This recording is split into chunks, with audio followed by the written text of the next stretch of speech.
Eh bien, bonjour à toutes et à tous. Merci beaucoup pour votre présence. Donc, on a le grand plaisir d'accueillir cet après-midi, pour un moment un peu spécial, notre parrain de l'édition 2025, Antoine Boza, pour faire un petit peu plus sa connaissance, pour discuter de son métier principal qui est créateur, auteur de jeux. On va parler de ça aussi. Et on va parler aussi de son deuxième métier, il nous expliquera tout ça, qui est aussi éditeur de jeux. Est-ce que ça change? Est-ce que ça implique? Ça va nous occuper une petite demi-heure avec des questions que j'ai préparées. Et puis après, on va garder un grand temps d'échange avec la salle pour vos questions et les réponses d'Antoine, une vingtaine de minutes. Et puis après, on fera attention de garder du temps pour les suivants. Donc Antoine, merci beaucoup d'être parmi nous. Et puis pour commencer, veux-tu te présenter rapidement? Bonjour tout le monde. Me présenter rapidement, j'ai déjà 47 ans. Aïe, aïe, aïe. C'était il y a pas longtemps. J'habite relativement loin d'ici en train, parce que j'habite à Valence dans la Drôme, et en train c'est très très loin. Où je vis avec ma femme, mon enfant, et 2 chats, et beaucoup de jeux. Et des jeux de société, des jeux vidéo, des jeux de rôle, plein. Donc j'ai toujours beaucoup joué, j'ai toujours voulu faire du jeu.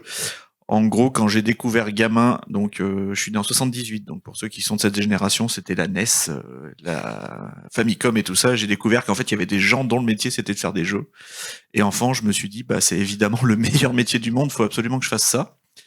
Donc voilà, de tout petit déjà, je voulais faire des jeux. J'avais aucune idée de ce que ça voulait dire en fait. Je voyais pas du tout comment on faisait ça, mais ça avait l'air d'être tellement bien de faire des jeux que je voulais faire ça.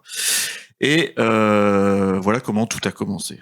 Je fais des réponses courtes parce qu'on n'a pas beaucoup de temps. Non, c'est très bien. Et puis, alors, on le fait pour ceux qui ne connaissent pas Antoine. On va présenter rapidement. On va aller un petit peu plus loin dans la question, mais on va pas y passer trop de temps non plus parce que pour ceux qui veulent en savoir plus, il y a tout un tas d'interviews, Oui, bien sûr. Ouais. de vidéos, de podcasts sur toi et les jeux que tu fais et ton parcours. Donc, ceux qui voudront aller un petit peu plus loin, ils pourront le voir. Et puis, pour ceux qui connaissent déjà Antoine, ils vont vouloir qu'on aille sur les questions plus précises. Mais quand même, si tu peux revenir une minute ou deux sur ton parcours. Donc l'envie de faire les jeux, ça on a compris, mais tu as un certain âge, donc tu es passé par quelles étapes avant de devenir créateur de jeux professionnel au sens où tu en vis maintenant? Comment ça s'est passé? Alors, du coup, j'ai voulu faire une formation en jeux vidéo, qui est devenue une école qui est connue maintenant à Angoulême, qui s'appelle l'Engmin, mais moi j'étais dans la 2e promo, donc ça n'avait pas de nom. On avait une salle de classe dans un coin obscur où on Ça n'avait même s'appelait pas... le DESS C'était jeux encore vidéo un à l'époque. DESS pour ceux qui connaissent les parcours universitaires, c'était encore comme ça. Et on avait vraiment une salle, ils nous avaient trouvé une salle dans un coin où on était tous empilés là-bas, et de temps en temps il y avait un intervenant qui venait faire un cours, mais à l'époque c'était pas très bien organisé. Donc du coup je voulais faire du jeu vidéo, donc j'ai fait des études d'informatique à la fac à Grenoble, mais j'étais vraiment très très mauvais en fait. Je sais pas programmer, je sais pas faire de l'image, je sais pas faire du son. Je voulais vraiment faire des jeux. Et du coup, à la suite de la formation en jeux vidéo, j'ai pas vraiment trouvé un job qui m'intéressait dans l'industrie, notamment parce qu'il fallait savoir faire autre chose que avoir des idées de jeu. Il fallait savoir soit programmer, soit faire de l'image, soit faire du son, soit faire du marketing ou plein de trucs. Et moi, j'étais vraiment nul pour ça. Et à la même période, j'ai commencé à beaucoup faire des soirées de jeux. Il commençait à y avoir pas mal de clubs. Il y en avait un à 100 mètres de chez moi et tout. Donc j'ai commencé à faire beaucoup de jeux de société comme joueur. Et c'est vraiment en même temps que je me suis dit, ah bah ça par contre, c'est cool aussi, et j'ai pas besoin de savoir faire toutes ces compétences pour lesquelles j'étais pas doué. Il suffit juste d'avoir des idées, une imprimante, des crayons, des ciseaux. Et donc j'ai commencé vraiment en découvrant le jeu de société moderne, vraiment en parallèle. J'ai tout de suite fait mes premiers prototypes, qui étaient affreusement nuls, bien sûr, les premiers, ça c'est évidemment. Et du coup, c'est comme ça que j'ai basculé de je veux bosser dans le jeu vidéo à finalement le jeu de société, ça m'éclate aussi, et j'ai commencé à faire mes premiers jeux. Comme il fallait manger quand même en même temps et payer ses factures, j'ai été enseignant, j'étais instit en fait pendant 3 ans sur Grenoble. J'ai toujours bien aimé bosser avec les gamins et j'aimais bien enseigner, donc j'ai fait ça, on va dire 2 jours et 2 nuits et les week-ends et les vacances scolaires bien sûr. Je bossais sur des prototypes jusqu'à ce que en 2010 il y ait la sortie de Seven Wonders, et là je suis passé à mi-temps. Et le jeu a tellement cartonné après dans la première année d'exploitation que l'année d'après, en fait, je me suis mis en disponibilité pour ceux qui connaissent la fonction publique.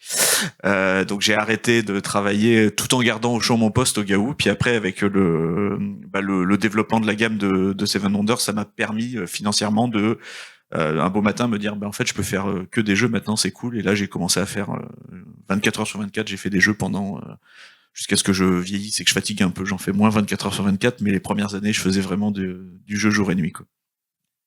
Merci beaucoup, on va y revenir un petit peu. Donc Seven Wonders, c'est un jeu pivot pour toi? Ça t'a permis effectivement de rencontrer un grand succès et puis d'avoir une autonomie financière qui te permettait de faire ça à temps plein. Mais du coup, tout le monde connaît peut-être pas Seven Wonders. On va en parler un petit peu.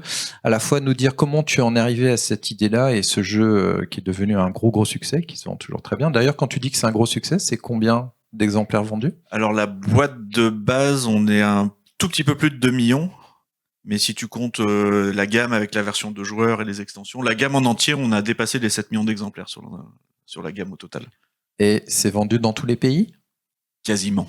Bon, pas tous. Il y a des pays où c'est compliqué. Mais oui, il y a peut-être une quarantaine de langues. Tu peux le trouver en une quarantaine de langues. Donc, tu peux trouver une version japonaise, une version thaïlandaise.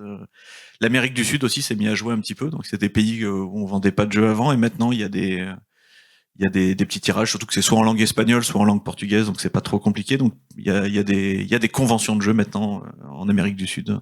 Donc petit à petit, demain le monde, mais bon, pas complètement non plus. Et le jeu continue à bien se vendre aujourd'hui. Ouais, il y a vraiment ce phénomène qui existe dans tous les autres médias, qui est à un moment il y a un point d'entraînement où le jeu est connu. Et il n'y a plus besoin pour les vendeurs spécialisés de le vendre. Les gens en ont entendu parler, soit par la presse, soit par la bouche à oreille, et du coup ils rentrent dans les boutiques, ils disent est-ce que vous avez Seven Wonders, ou même, comme on dit souvent, est-ce que vous avez le Seven Wonders, souvent on entend, en référence à le Monopoly, ou les gens qui rajoutent un article devant le nom des jeux. Et donc ça c'est vraiment un point de basculement qui fait qu'après le jeu se vend tout seul, t'as plus besoin de mettre autant d'énergie de communication, et pour les boutiques aussi de leur présenter, de l'expliquer à chaque fois. Les gens oui on connaît, c'est bon, on y a joué chez un copain, on prend une boîte, merci quoi. Alors du coup, pour ceux qui connaissent pas Seven Wonders, on va te demander d'expliquer très rapidement ce que c'est, mais surtout d'expliquer comment l'idée t'est venue, comment t'es arrivé à faire ce jeu, et aussi, selon toi, ça fait 3 questions du coup, selon toi, pourquoi il a eu autant de succès et il a toujours du succès? Alors du coup, ce qui est intéressant avec ce jeu-là, c'est que normalement, quand je travaille sur un jeu, je pars presque exclusivement d'une idée de thème. Donc le Japon, quoi que ce soit, les pirates là. Et sur Seven Wonders, en fait, à l'époque, donc je faisais vraiment du jeu. J'étais un site, mais je faisais vraiment du jeu tous les soirs, tous les week-ends, avec des nouvelles idées à chaque fois. Et je testais avec un groupe de gens. On était tous sans enfants, donc on jouait 3 à 4 fois par semaine. On se couchait beaucoup trop tard. Et dans ce groupe de joueurs et joueuses, il y avait 7 personnes. On était tout le temps 7. Et si vous jouez, vous le savez, des jeux qui se jouent à 7, il y en avait pas beaucoup. Il y en a toujours pas beaucoup d'ailleurs, parce que c'est un nombre qui est compliqué. En gros, soit on a des jeux de stratégie qui se jouent à 3, à 4, 5. Soit après, à 6 ou plus, ça va être des party games. On va jouer à Time's Up, des choses comme ça. Et du coup, nous, on se retrouvait souvent à jouer sur 2 tables, parce qu'on voulait quand même jouer des jeux de stratégie. Et du coup, on pouvait pas jouer tous ensemble. Et c'est de là qu'est partie l'idée. C'est de dire, moi, je ferais bien un jeu qui quand même se joue, qui soit un jeu stratégique, soit pas un party game, un truc où on réfléchit un peu, où il y a des choix. Mais j'ai envie qu'on puisse jouer à 7, parce que c'est cool quand même de jouer à 7.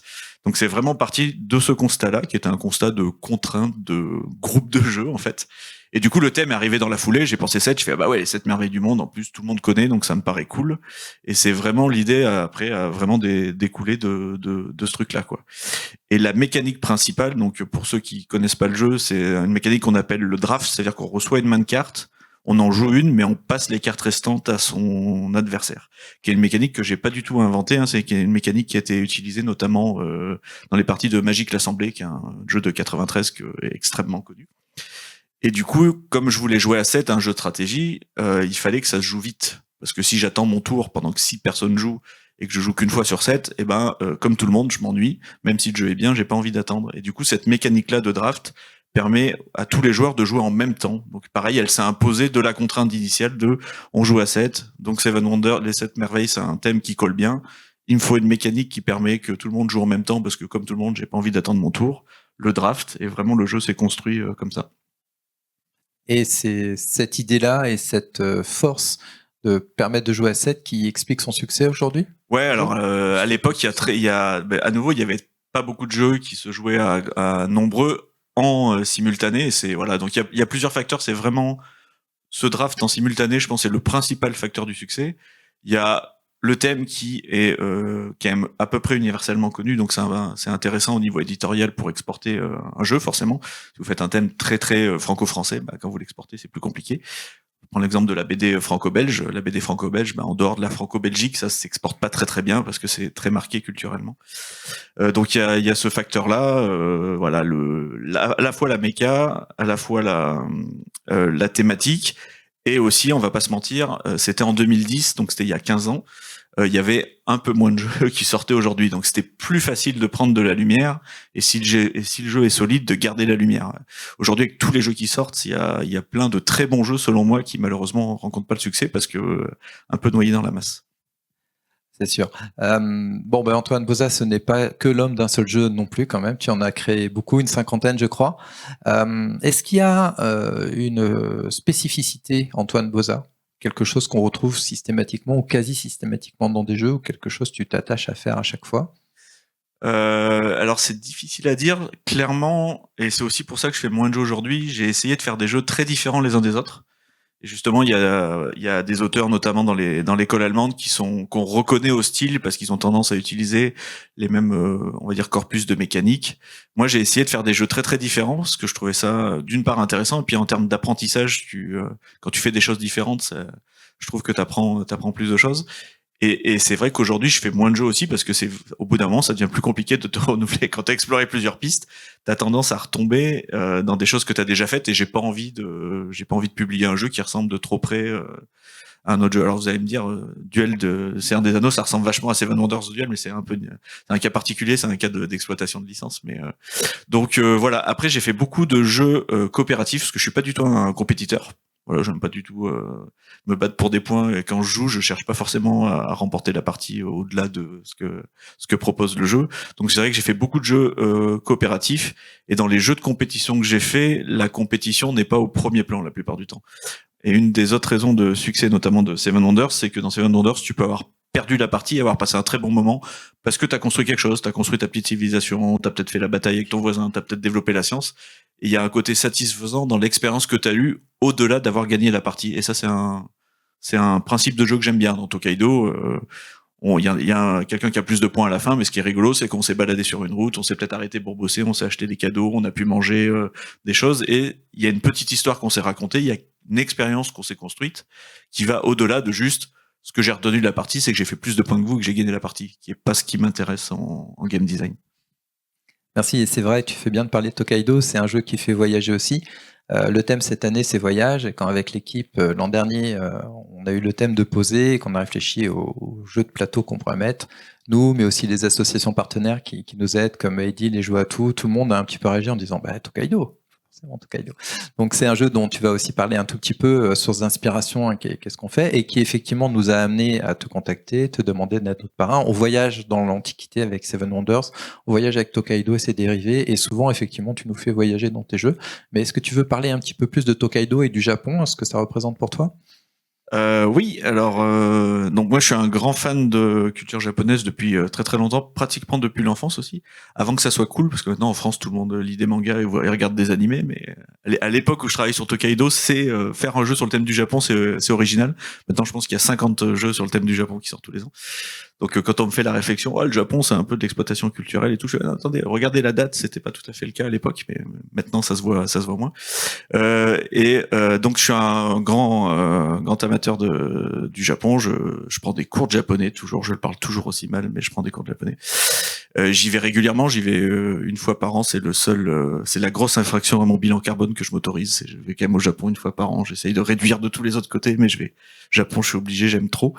Et je travaille souvent beaucoup quand je voyage justement. Je travaille beaucoup dans le train et quand je suis pas chez moi à mon bureau en fait. Il y a absolument aucune idée de jeu que j'ai eue en m'asseyant aux heures de bureau devant en me disant bon ben voilà, c'est 9h du matin, j'ai pris mon café, il faut que je trouve une idée de jeu. Bon, ça marche pas. L'idée, généralement, elle arrive au moment où ton cerveau, il est en train de faire autre chose, où t'es en train de repenser à un livre que t'as lu, une série que t'as vue. Et ça, souvent, moi, ça se déclenche quand, justement, je suis pas chez moi, donc en voyage. Donc, il y a pas mal de jeux dont les premiers designs, les premiers concepts, et Tokaido en premier, sont nés lors d'un voyage. Là, en l'occurrence, au Japon, mais pas que. Seven Wonders Duel, le jeu a été fait entièrement dans le voyage en avion entre Paris et Indianapolis avec Bruno Catala quand on allait à la Gen Con, qui est le gros événement de jeu qui a lieu aux États-Unis. On s'est retrouvés assis tous les deux pour 8 heures d'avion. J'ai dit à Bruno, je ferais bien qu'il y ait une version à deux parce que j'ai plein de gens qui viennent en salon et qui me disent on adore le jeu mais on n'y joue qu'à deux.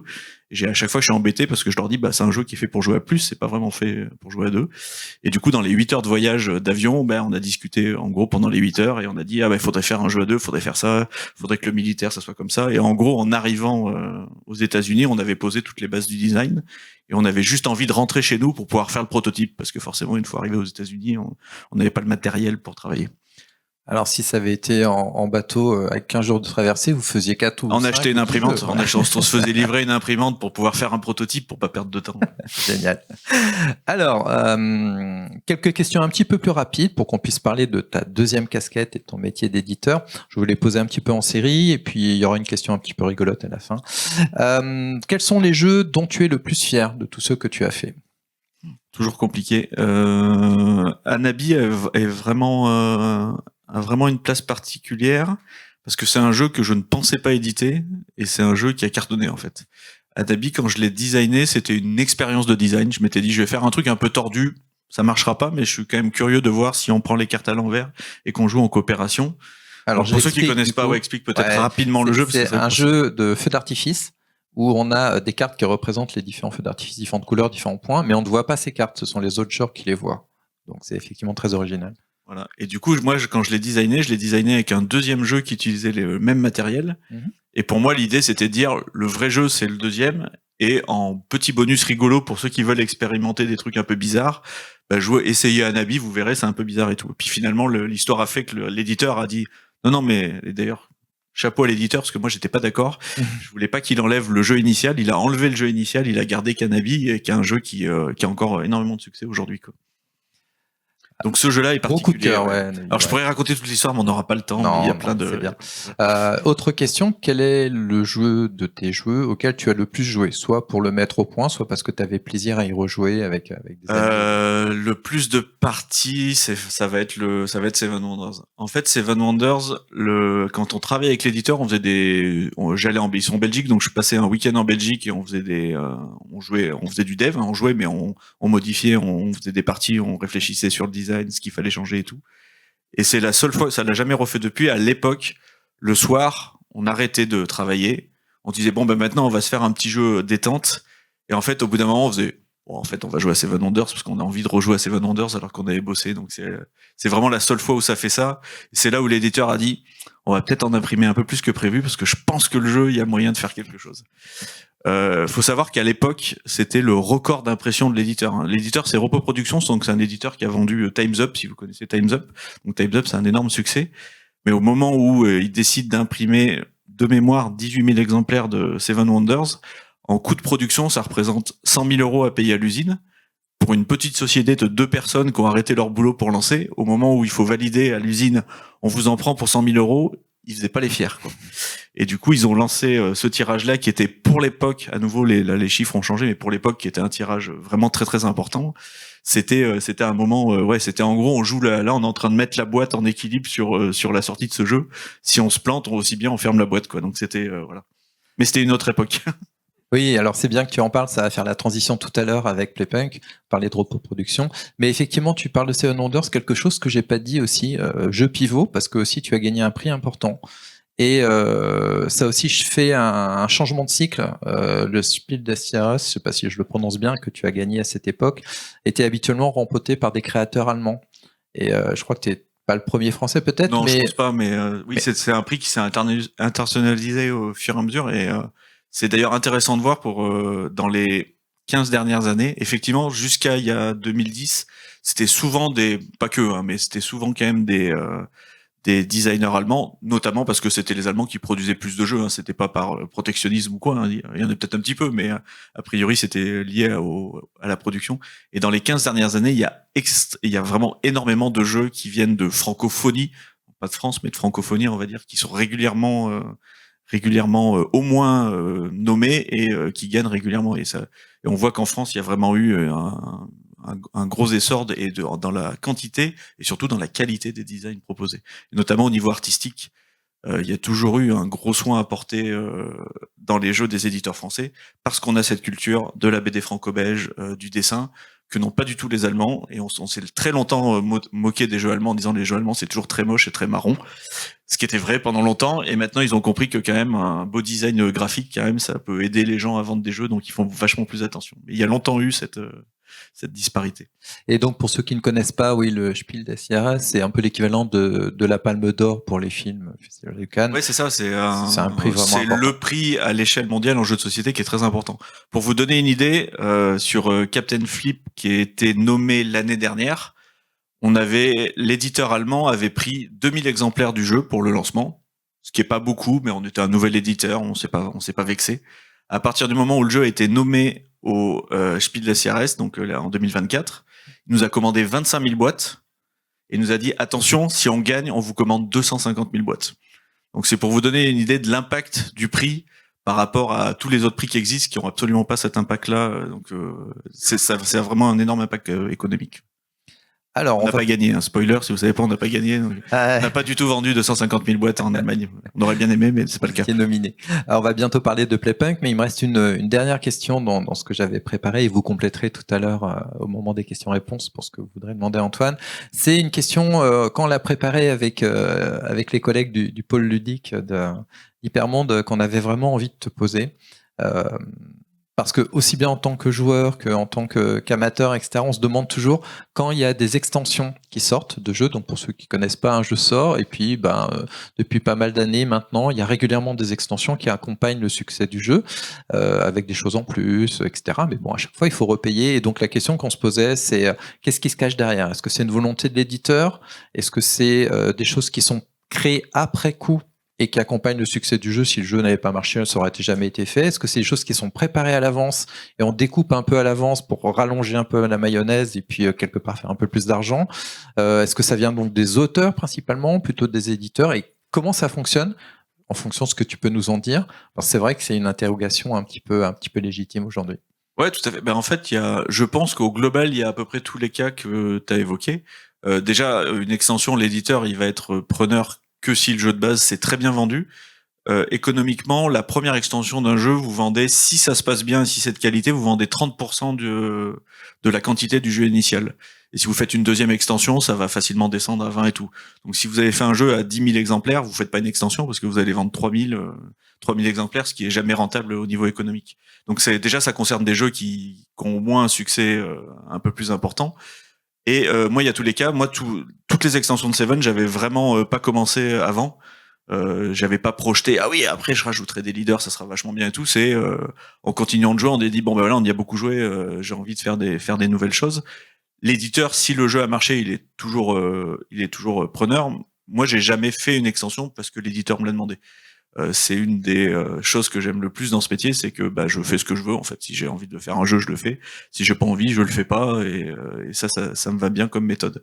Mais évidemment, si tu fais un jeu qui se vend très bien, l'éditeur il va te dire, sans vouloir te commander, éventuellement si t'es une extension, nous c'est cool parce qu'économiquement c'est intéressant parce que même si tu vends 30% de la boîte de base, ces 30% là ils sont vendus automatiquement. T'as presque pas besoin de faire de marketing.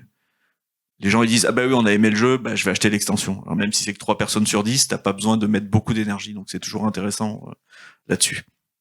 Ok, ça va faire la transition avec la deuxième partie de l'interview qui est parler de ton deuxième métier en tant qu'éditeur, Playpunk, mais quand même on est dans un festival d'imaginaire, donc on parle beaucoup de sources d'inspiration, d'imagination, d'imaginaire, donc j'ai évidemment envie de te demander, avant qu'on parle de Playpunk, quelles sont de façon générale tes sources d'inspiration et quelles sont tes œuvres favorites quand on parle de livres, de films, d'animés, etc. Enfin, qu'est-ce qui peut te définir par ton imaginaire et les œuvres que tu aimes bien? Pas simple parce que je m'intéresse vraiment à plein de choses. Et la plupart des idées de jeu, il n'y a pas vraiment de point de départ qui correspond à une autre œuvre. Typiquement, j'ai commencé à faire des jeux en même temps que j'ai découvert le jeu de société moderne. Donc, par exemple, j'avais pas joué à Aventurier du Rail, j'avais déjà fait des protos avant de jouer à Aventurier du Rail. Donc, j'ai jamais été vraiment inspiré par le board game et sans doute inconsciemment plus par effectivement des voyages ou des œuvres que j'ai appréciées, plus un espèce d'imaginaire global. J'ai énormément pratiqué de jeux de rôle sur table, donc je pense que c'est principalement ça qui m'a nourri. Et c'est pour ça que j'ai fait beaucoup de jeux de coopération, parce qu'un jeu de rôle sur table, à quelques exceptions près, c'est une expérience coopérative. Il n'y a pas de vainqueur, on compte pas les points à la fin. Et j'ai vraiment grandi avec ça, donc c'est pour ça que je pense que la plupart de mes designs au début ont été soit des jeux coop, soit des jeux où finalement on s'en fiche qui a gagné parce que c'est pas le point, quoi. Après, pour te citer des œuvres en particulier, c'est plus compliqué. Je lis beaucoup de SF Fantasy. On a une DeLorean dehors, mais forcément, je suis né en 78. J'ai grandi aussi avec Star Wars et Retour vers le futur. J'ai relu Dune récemment. En fait, ça m'a remis une claque, le premier bouquin. Je l'avais lu jeune et je l'ai relu. Je regarde énormément de séries télé. Pas tant de films parce que j'ai pas trop le temps d'aller au cinéma. C'est plus compliqué avec la vie de famille, mais je regarde beaucoup de séries.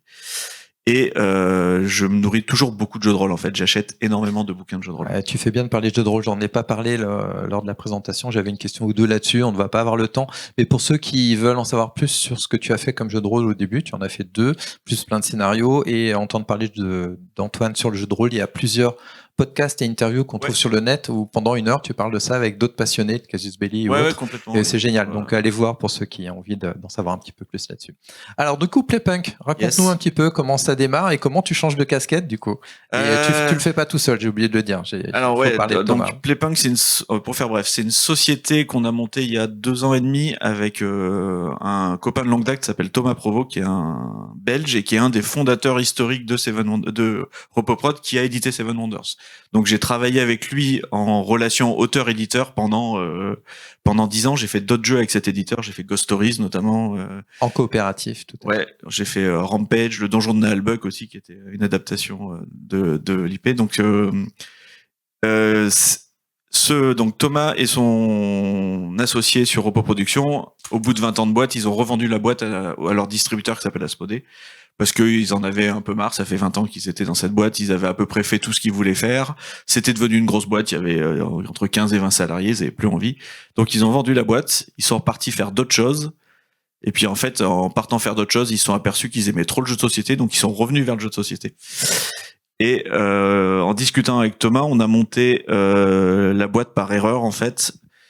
Thomas sourçait des jeux pour Asmodée encore. Il est revenu travailler chez Asmodée en disant en fait j'aime trop les jeux, là je touche plus à des jeux, je suis pas bien. Et donc on lui a dit viens travailler pour nous, et par exemple si tu veux sourcer des jeux, on cherche des jeux, on cherche toujours des bons jeux, t'as de l'expérience donc source des jeux. Et du coup, il est tombé sur un jeu qui a été créé par des auteurs néo-zélandais, qui est sorti il y a 3 ans, je pense, qui s'appelle Régicide, que je vous invite à essayer. Il est sorti en version française depuis. Et il me dit, essaye ce jeu, s'il te plaît, parce que j'ai trouvé ça incroyable, mais je l'ai montré à tous les studios du distributeur et il y a personne qui trouve ça bien. Et il me dit, soit effectivement je suis trop vieux et j'y connais plus rien, soit il voit pas ce que je vois dans le potentiel de ce jeu, quoi. J'essaye ce jeu. On y joue toute la journée à l'atelier. Je suis avec des copains qui sont auteurs de jeux. On arrête tout ce qu'on fait. On joue une première partie. On fait ouais, c'est vachement bien. On joue. Je le rappelle. Je lui dis non, c'est pas toi qui déconne. Ce jeu, c'est vraiment super bien. Je lui dis qu'est-ce qui se passe? Il dit personne veut le faire. Je lui dis on le fait nous alors. Il me dit pourquoi on le fait? Je fais c'est un jeu de cartes, c'est un petit jeu. On sait faire quoi. C'est pas compliqué. Il me dit t'es sérieux? Je fais oui, un jeu de cartes, on prend pas vraiment de risques. On peut pas vraiment se planter. Il dit ok, j'appelle mon patron, je démissionne. Génial. Il l'a fait dans la journée. Il a appelé le patron. Le lendemain matin, il n'était plus employé d'Asmodée. Sauf qu'il n'avait pas vraiment fait les choses dans l'ordre. On a contacté les auteurs du jeu. On a fait de longues discussions. Ils nous connaissaient. Ils avaient joué à Seven Wonders. Ils nous disent c'est super, blablabla.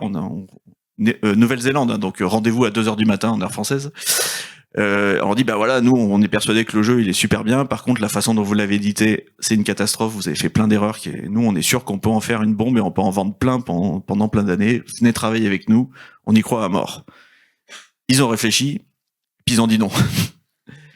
Pour une raison que je respecte, c'était leur jeu, leur bébé. Ils avaient lancé leur expérience. Ils ont fait un Kickstarter. Ça avait à peu près marché. Ils voulaient en refaire un. Donc ils ont dit super cool. On y a réfléchi, mais en fait c'est notre bébé. On s'en occupe.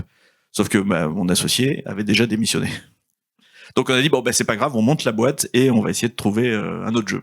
Donc on a pris des rendez-vous avec des auteurs qu'on connaît bien depuis longtemps et dont on aime le travail, à Essen, que est le salon principal de jeux de société en Allemagne qui a lieu fin octobre. Et dans les auteurs qu'on a rencontrés, il y a Paolo Mori, qui est de la même génération que moi, que je connais, qui nous a montré 5 jeux et à la fin qui nous a montré le prototype de ce qui est devenu Captain Flip. Et au moment où il nous l'a pitché, on a fait celui-là, on veut y jouer.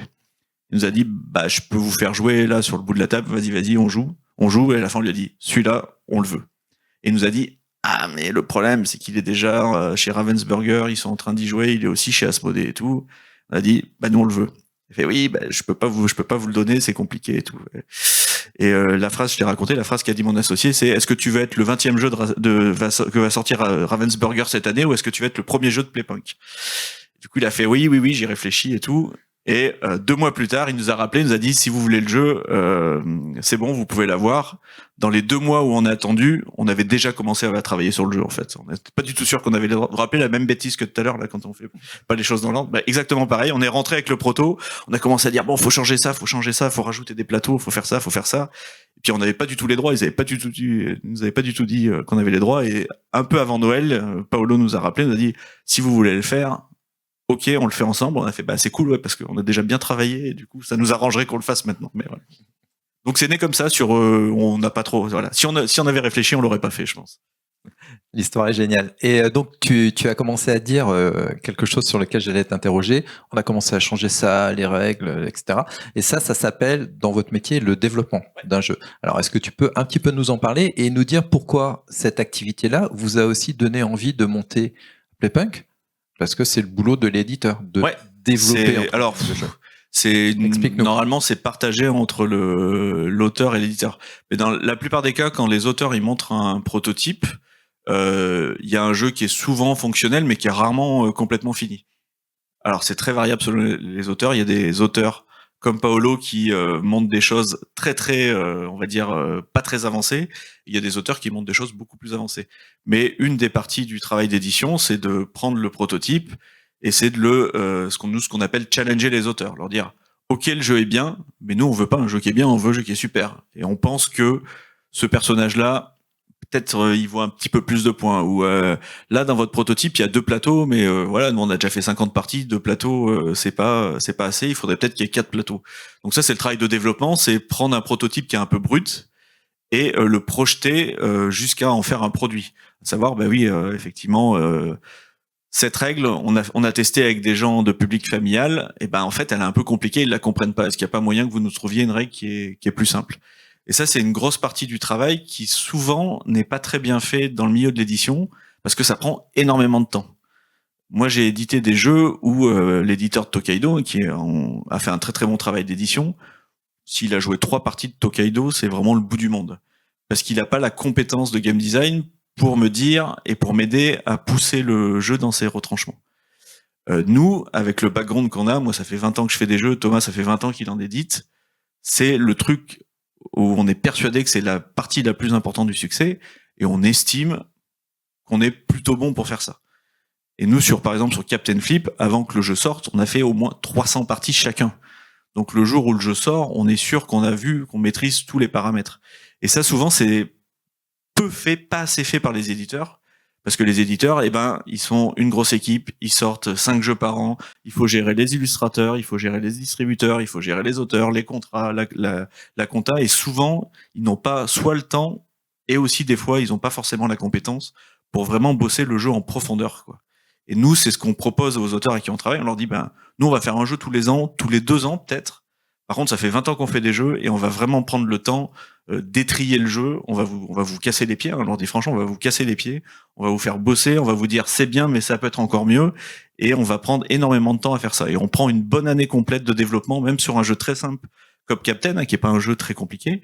Il y a 1 an où on a joué des centaines de parties, et on leur a fait des retours en disant c'est bien, c'est pas encore parfait, travaillez encore un peu s'il vous plaît. On est poli, on dit s'il vous plaît, mais et bien sûr on est aussi on propose des pistes, comme on joue énormément et qu'on a quand même pas mal d'expérience en game design, on leur dit selon nous il faudrait peut-être faire ça, essayez de votre côté pour nous dire si ça va. Donc ouais. Cette partie dev, c'est vraiment en jeu vidéo c'est la même chose, hein, ça c'est le gros du travail, et c'est un travail qui est invisible. La plupart des gens, ils jouent à un jeu, ils disent Captain Flip, vous avez du bol d'avoir signé ça marche bien, c'est vachement bien. Ouais. Ils voient pas qu'on a passé 1 an et 500 parties à bosser dessus, et que c'est pour ça que c'est vachement bien. Ouais. Alors je complète ton explication en disant que également vous adorez ça, Thomas et toi, développer les jeux, justement, comme tu l'as expliqué. Donc ça, Il vaut mieux quand il faut enchaîner les parties, mais ça implique aussi développer ce qu'on retrouve en jeu vidéo, par exemple en post-production ou en relecture quand on fait des livres, etc. Tout le travail de finition, donc l'écriture des règles, la charte graphique, l'illustrateur choisi, etc. Et puis bon, après il y a le métier d'édition classique, qui est d'aller trouver les diffuseurs, aller signer les deals dans tous les pays, etc. Mais on s'éloigne un peu de la partie créative sur laquelle je voulais t'interroger. Sur Playpunk, il y a alors effectivement, on a fait des tournois tout le week-end. En ce moment, il y a un tournoi qui a lieu là, à la Luciole, au barrage juste à côté de Mérignac, de Zénith, donc en 2x2, en coopératif, enfin semi-coopératif. Et Captain Flip, c'était hier le tournoi. Hier soir, Seven Wonders Duel pour la Terre du Milieu. Un petit rythme de publication. Donc Ouais. un jeu par an, tous les 2 ans, c'est Même ça? pas par an, parce que là on va Ok. sauter. Là, on va être le prochain, il sera pas pour l'année prochaine, il sera pour l'année d'après, parce qu'on sait qu'on a déjà au moins une année de développement où on va bosser dessus. Ouais. Alors j'ai promis qu'on allait garder du temps pour les questions dans l'assemblée. J'ai encore 2 petites questions à te poser. La première, c'est savoir comment tu répartis ton temps entre la partie où tu es auteur, où tu crées tes jeux, et la partie où tu es plus éditeur. Et vas-y, je te laisse répondre déjà à cette question. J'enchaîne après. Là, depuis le démarrage de Playpunk, je suis beaucoup plus impliqué sur Playpunk et je fais beaucoup moins de projets perso en fait. Mais ça correspondait, la naissance de Playpunk correspondait à un moment aussi où justement, ça faisait 15 ans que je faisais des jeux dans mon côté, et ça doit être un métier super cool, quand tu fais que ça, comme d'autres activités, à un moment où tu te lasses un peu et tu perds un peu le souffle. Donc la naissance de Playpunk arrivait aussi en résultat de ce symptôme, et du coup maintenant je passe quand même, on va dire, un bon mi-temps sur Playpunk, un quart de temps sur des projets perso, et tout le reste c'est sur des trucs de gestion pas rigolo. Merci. Et donc, avant que je pose ma dernière question, je le dis pour pas l'oublier aussi, tous les jeux qui sont présentés ici et beaucoup d'autres sont disponibles dans la tente jeu qui s'appelle Antoine Boza. Facile à trouver. Et effectivement, tu seras en dédicace aussi tout à l'heure de 16h à 17h30. Du coup, question finale, elle est valable aussi bien pour toi que pour Playpunk. Quelle va être ton actualité? Quelle va être l'actualité de Playpunk dans les prochains mois? Côté Playpunk, et normalement c'est jouable aussi éventuellement dans l'attente, on est en train de finaliser l'extension de Captain Flip, pas des extensions tout à l'heure. Là, on a atteint un niveau de vente où on sait qu'on peut prendre le risque de faire une extension que normalement on devrait s'y retrouver, qui sortira en février pour le Festival international des jeux de Cannes. Et donc là, c'est l'éditeur qui l'a proposé l'extension, ou c'est l'auteur? Ouais, alors comment ça s'est pour passé? tout te dire, mais je veux pas me trop m'étendre, mais on avait déjà un projet de deuxième boîte. Alors pas d'extension, de spin-off, donc un deuxième jeu indépendant dans un autre univers. Mais on avait dit aux auteurs, effectivement, un spin-off, on le fera que si on gagne le Spiel des Jahres, parce qu'il faut, pour faire exister un deuxième produit, il faut vraiment que le premier produit il soit assez installé. Comme on n'a pas gagné ces prix-là, le jeu est quand même un succès. On s'est dit, pour l'instant, on fera pas de spin-off, c'est pas sûr que ça soit intéressant. Donc on l'a dit, par contre, si vous avez une extension, nous on a des idées, mais c'est vous les auteurs, on est chaud pour faire une extension. Et donc c'est parti, parti de ça. Ouais. Autre actualité? Toujours à Essonne le mois prochain, moi je sors le dernier jeu de la gamme Seven Wonders, qui est un jeu de dés, qui est un très vieux projet. Pour vous dire, moi je suis très très lent, j'ai commencé il y a 8 ans ce projet, et il sort 8 ans plus tard. Donc voilà, des fois les jeux, des fois ça se fait en un an, des fois il faut 8 ans pour que le jeu fonctionne. Et ça sera le dernier jeu de la gamme, parce qu'à un moment j'en ai fait plein et c'est cool, mais c'est bien de savoir s'arrêter. Donc après il me reste plus que quelques extensions pour la gamme qui sont à sortir l'année prochaine. Et normalement, après, je fais plus de Seven Wonders.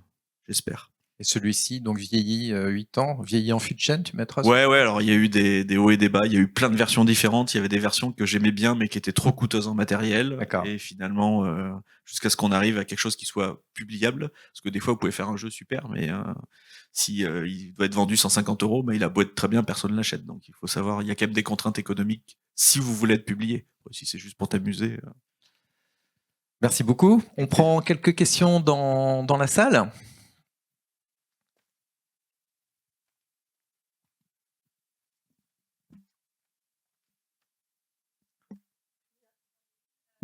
Attendez. Juste après. Bonjour. Avec mon mari, on joue énormément en jeu de société, notamment Seven Wonders qui nous a... Alors moi je suis complètement nulle, la seule manière que j'ai de gagner c'est avec les scientifiques et encore c'est par pur hasard. C'est à la fin que je m'en rends compte parce qu'elle rencontre dans tous les points. Pendant le Covid en fait ça a été très compliqué socialement et on a réussi à trouver en ligne notamment Seven Wonders qui nous a pas mal sauvés.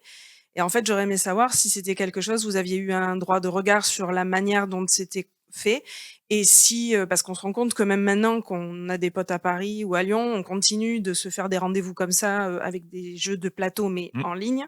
Est-ce que c'est quelque chose, vous avez l'impression qu'il y a moins de ventes de vrais jeux, j'allais dire de jeux physiques. Ouais, bien sûr. Est-ce que ça nuit aux jeux, aux ventes de jeux physiques Voilà, ou pas? c'est ça. D'accord. Ou au contraire, ça a tendance à les promulguer parce que du coup, en ligne, on se rend compte qu'on joue avec des amis qui sont très loin et ça nous permet de voir d'autres jeux qu'on n'avait pas forcément vus en plateau. Voilà. Tu parles de Board Game Arena en particulier? C'est exactement ça.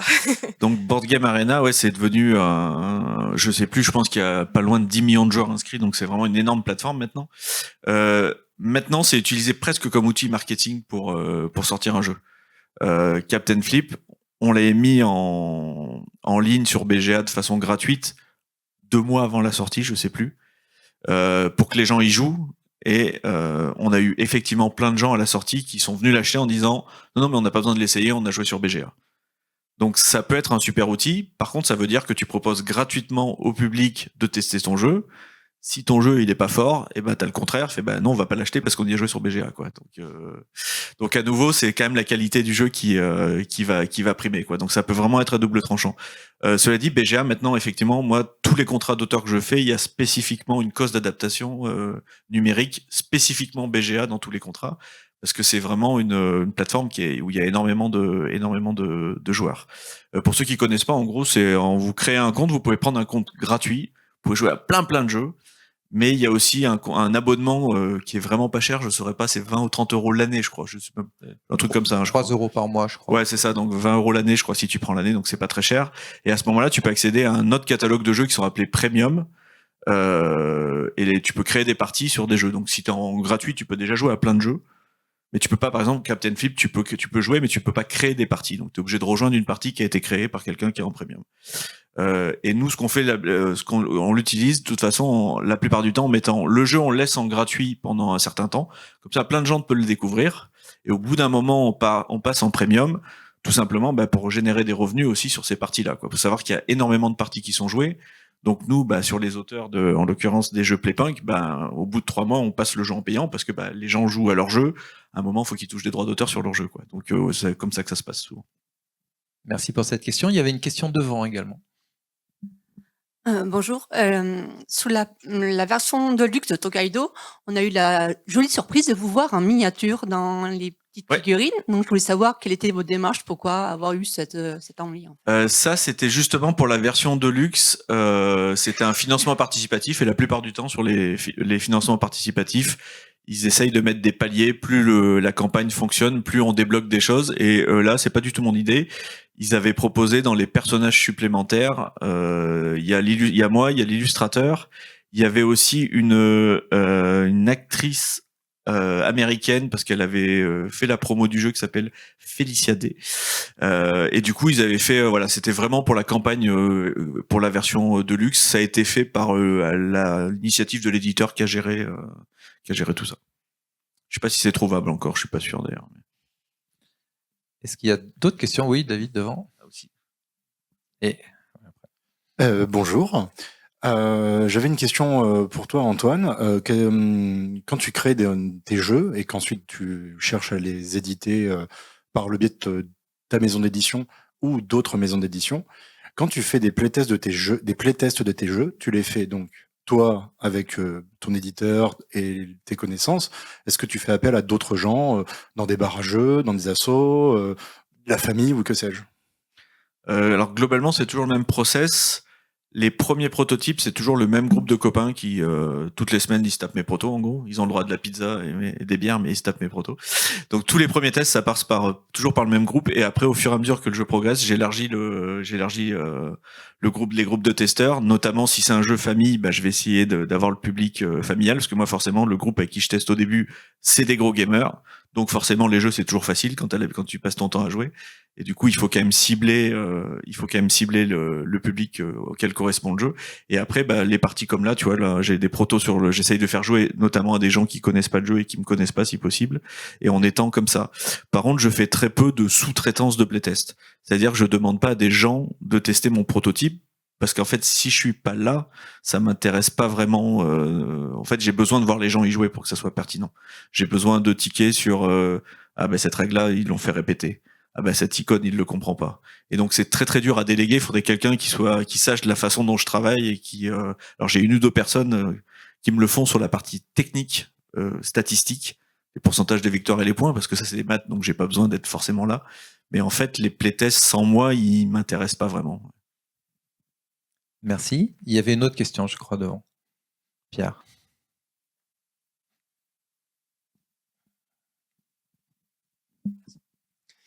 Merci déjà pour votre présentation. Ma question, de manière pas très originale, va se porter sur Seven Wonders, c'est la gamme. Le jeu, on le voit, le jeu le plus primé au monde, ça a été un succès énorme. J'imagine que il n'y a pas un jour où on vous parle pas de cette gamme.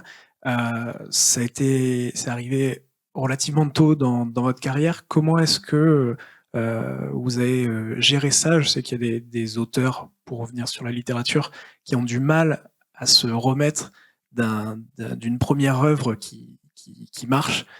Comment est-ce qu'on gère un après-succès comme Seven Wonders? Est-ce qu'on arrive à sortir? Est-ce qu'on arrive justement à pas se dire on va sortir des extensions, des versions collector, etc.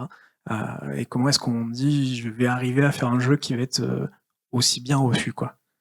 Tu fais des extensions déjà, c'est le premier truc. Écoute, j'ai pas de souvenir d'avoir eu de blocage ou quoi que ce soit. Moi, j'ai toujours fait vraiment les projets. C'est très égoïste en fait la création. Tu fais les jeux que tu as envie de faire, et après, en les faisant jouer, tu espères que des gens te suivront. Donc, je me suis jamais vraiment posé la question de. Et maintenant, je le fais. C'est ça qui est bizarre. Mais à l'époque, je le faisais pas. C'était est-ce que ce jeu va vraiment plaire? Mais il y avait moins de jeux aussi à l'époque, donc maintenant c'était un peu obligé de te poser la question. Mais moi j'ai vraiment, je pense que faudrait que je vérifie, mais dans les années qui ont suivi la sortie de Seven Wonders, je sortais encore 5 jeux par an parce que j'avais plein d'idées et je me posais pas la question de là. Et en fait c'est des questions que je me pose maintenant et que tu te poses plus aussi en tant qu'éditeur, où tu te dis il y a 3000 jeux qui sortent cette année, parce qu'on est sûr que celui-là il va trouver sa place. Mais en 2010 il y avait peut-être que 500 jeux qui sortaient par an et pas 3000, donc c'était un peu différent. Alors, je regarde si on peut prendre une dernière question. Ouais. Alors, le temps que vous déplacez... Je réponds vite, alors s'il y en a deux. Ouais, et j'en ai une très rapide, parce qu'en général, tout le monde la pose. Je suis passionné de jeu, j'ai une idée de jeu, j'ai créé un proto. Comment je m'y prends pour trouver un éditeur? Comment ça marche? Est-ce que tu as des conseils à donner à des gens qui voudraient Déjà, se je lancer? démissionne pas et oubliez ce que j'ai dit tout à l'heure. Non, mais je rigole, mais avec l'essor du jeu de société, j'ai pas mal de jeunes auteurs et autrices qui viennent me voir en me disant hey, j'ai lâché mon boulot, j'ai 2 ans de chômage, je vais essayer de faire des jeux. Je fais non, c'est pas ça. Le bonheur, c'est pas ça. C'est gardez votre boulot, faites des jeux, et le jour où les jeux compensent le montant de votre ancien salaire, envisagez de l'arrêter. Donc attention à ça quand même. Malheureusement, c'est un cas qu'on a beaucoup. Quoi. Ouais, c'est vrai. Et il y a aussi beaucoup d'auteurs et d'autrices qui font qu'un seul jeu aussi. Et ça, c'est hyper casse-gueule. Je leur dis, en fait, si tu veux devenir auteur-autrice de jeu, tu vas pas faire qu'un seul jeu. Si effectivement, si tu fais Seven Wonders du premier coup, moi avant de faire Seven Wonders, j'ai bien dû faire 20 jeux, hein, quand même, c'est pas vraiment le premier non plus, quoi. Donc je leur dis, faites plusieurs projets, parce qu'à chaque projet, tu vas faire des conneries, tu vas apprendre des choses, et ton proto d'après t'aura appris du précédent, donc faut faire des jeux, et pas un seul jeu aussi, surtout. Et après, aller rencontrer les éditeurs sur les salons? Et après les salons, le avec mieux, les photos dans la valise. voilà. Okay. C'est quand même un petit milieu qui est encore assez cool, où tu peux arriver à discuter avec les gens. La concurrence entre les éditeurs est vraiment à la cool, toi. Il y a pas de on se pique les projets et tout. Ça viendra peut-être, hein, je sais pas, parce qu'il commence à y avoir un peu plus d'argent comme c'est une industrie grandissante. Mais pour l'instant, c'est vraiment très cool. Nous, ça nous arrive régulièrement de dire non, on va pas le faire, mais tu devrais peut-être aller sonner chez machin, ce genre de jeu, peut-être que ça pourrait leur plaire, je les vois bien le faire, tu vois. C'est encore assez cool, donc faut pas hésiter à aller. Ça demande de l'énergie et du temps, faut aller en salon, rencontrer les gens, faire jouer tes jeux. Et c'est là que c'est un boulot à un moment. Merci beaucoup. Donc il y avait une question, monsieur? Oui, bonjour. Je voulais juste savoir, concernant les illustrateurs, est-ce que c'est vous qui les choisissez parce que vous avez l'habitude? J'adorerais. T'as déjà la réponse. C'est vrai. du coup. C'est juste savoir si vous avez l'habitude de travailler avec certains peut-être. Donc est-ce que c'est vous qui vous dites je pense que sur ce jeu je voudrais celui-ci, ou est-ce que c'est l'éditeur qui prend la main là-dessus? Alors tu peux le dire, moi j'aime le dire quand je réfléchis à un de mes jeux, souvent j'ai déjà une vision assez précise de ce à quoi j'aimerais que ça ressemble. C'est quand même l'éditeur qui choisit à la fin parce que c'est lui qui paye l'illustrateur tout simplement. Donc ça c'est très variable selon les éditeurs et il y a des auteurs qu'on n'a rien affiche qui font des protos presque athématiques. Moi, je réfléchis beaucoup à la thématique et du coup, quand je présente le jeu, je dis éventuellement, je verrais bien machin ou truc et tout. Après, c'est jamais moi qui décide à la fin, mais j'aime bien. En tout cas, je veux participer, tu vois. Mais ça reste quand même la responsabilité de l'éditeur. Et une dernière question? Merci, bonjour Antoine. Moi, ma question porterait plutôt sur le futur du jeu de société. Je voulais savoir s'il y avait déjà des tendances ou des innovations que tu perçois comme étant susceptibles un C'est peu un de sujet de s'imposer. conférence pour l'année prochaine, ça. Exactement. Ouais. On a parlé du lien avec le jeu vidéo, notamment il y a quelques années. Il y a beaucoup de jeux avec qui se dotaient d'applications, etc.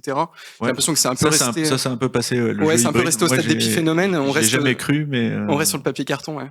Ouais, il y a eu pas mal. Il y a eu une vague de jeux hybrides. Tu jouais avec ta tablette au milieu et tout. Il y en a toujours un ou deux, mais ça a pas tant pris que ça. Après, alors en termes d'innovation, c'est compliqué.